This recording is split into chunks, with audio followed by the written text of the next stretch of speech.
అప్పులు ఉన్నవాడికి ఎవరు ఫ్రెండ్స్ ఉంటారంటే ఉన్న ఫ్రెండ్స్లు కూడా తెగదింపులు చేసుకుంటారు. కావాలని గొడవ కూడా పెట్టుకొని కట్ అయిపోతారు. ఎందుకంటే మళ్ళీ ప్రేమ కలిగి ఉండితో మళ్ళీ డబ్బులు ఇవ్వాల్సి వచ్చిందని.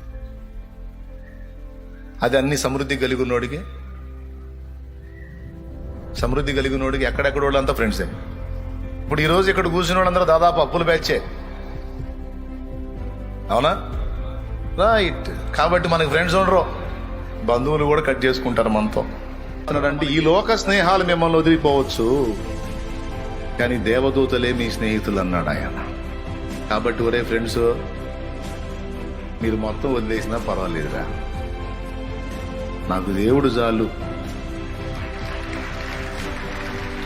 ఒరే ఫ్రెండ్స్, ఒరే బంధువులు, మొత్తం ఊడ్చుకొని పోయినా పర్వాలేదురా. అంతే కదరా. నా దగ్గర లేనప్పుడు ఎవడు రాడుగా, నా దగ్గర ఉన్నప్పుడు అందరూ వచ్చి రాసుకొని పూసుకొని గందరగోళం చేస్తారు. ఎక్కడెక్కడ కలిసినోడా, మొత్తం వదిలిపెట్టిపోయినా పర్వాలేదురా, నాకు నా తండ్రి చాలు, అందరూ వదిలిన ఆయన వదలరు.